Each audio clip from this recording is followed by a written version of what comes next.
1979 Grand Mosque seizure in Mecca. It's an event that just reverberates, doesn't it? Taking over the Grand Mosque itself. Yeah, exactly. I mean, it's almost unimaginable. When you look back at it, what's the one thing that really stands out to you? For me, it's how this intense event right at the heart of Islam could spark such deep and lasting changes, both inside Saudi Arabia and, well, globally too. Right. And it really shows how a sort of localized act, especially one wrapped in powerful religious claims, can just explode outwards. Misinformation played a huge role too. That's definitely something we need to get into, the misinformation aspect and those global ripples. So our mission today is to unpack this siege, the details, the motivations. And the consequences. And the consequences, exactly, how it reshaped things. By the end, you should have a really clear picture of this pivotal moment. Okay, so the basics. It kicked off November 20th, 1979, lasted about 2 weeks until December 4th. Right inside the Grand Mosque in Mecca. Just staggering. Absolutely. Unprecedented. Targeting the Kaaba, the holiest site. Who were they? Who were these militants? They called themselves Al-Ikhwan, which means the Brotherhood. Estimates range, but maybe up to, say, 600 of them. Led by a man named Juhayman al-Taibi. And they made this incredibly radical claim. Which was? They declared one of their own, Muhammad Abdullah al-Qahtani, was the Mahdi. The Mahdi, the prophesied redeemer figure. Exactly. The one prophesied in Islamic tradition to appear near the end times. So this wasn't just politics. It was a direct theological challenge to the Saudi rulers. Wow. So what were their specific complaints against the monarchy then? What fueled this? They had a list: corruption, getting too close to the westernization. Okay. And they accused the House of Saud of, quote, betraying Islam by aligning with Christian nations, or infidels, as they put it. And the timing. Was that significant? You mentioned November 20th? Hugely significant. It was the first day of the new Islamic century, the year 1400, or technically they started the seizure on the last day of 1399. Ah, right. There's a tradition about a mujaddid, a sort of reviver of the faith, appearing at the turn of each century. So they were positioning al-Qahtani as this figure. Precisely. This divinely chosen purifier for the new century.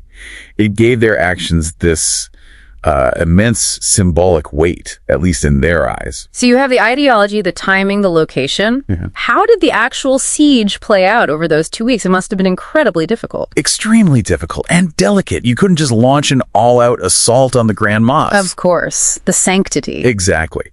So it became this agonizing 2-week standoff. The Saudi forces, well, they struggled initially. So they needed help. Yes, they brought in advisors.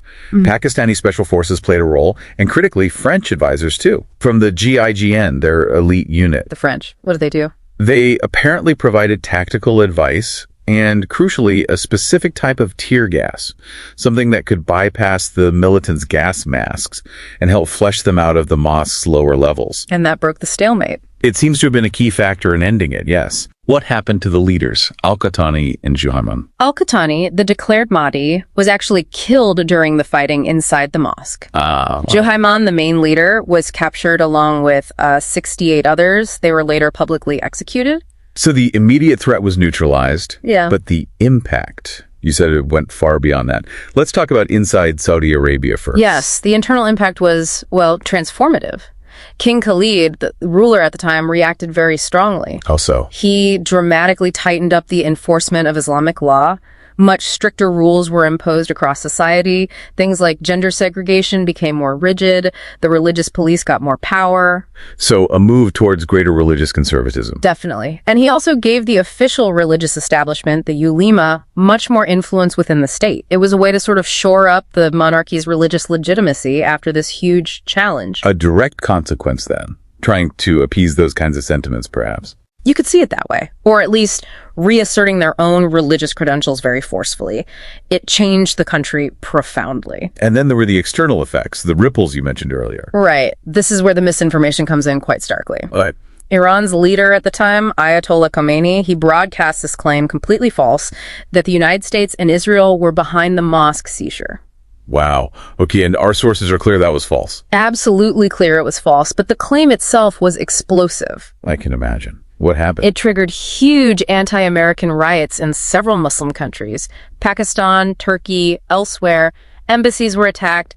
It just shows how a powerful unfounded claim can take root and have devastating real-world consequences. It's really sobering, isn't it? How that mix of grievance, ideology, and then false information can just ignite. It really is. So, wrapping this up, this deep dive really shows you how one event, however dramatic and localized it might seem, can force these fundamental changes inside a major country like Saudi Arabia. And at the same time, spark international turmoil based on, well, on lies, essentially. It certainly makes you think about how these pivotal moments cast such long shadows, shaping policies and perceptions for decades. Indeed. And maybe it leaves us with a question, In moments of crisis, when narratives are flying thick and fast, how do you sift through the noise to find what's actually true, especially when the claims are so potent?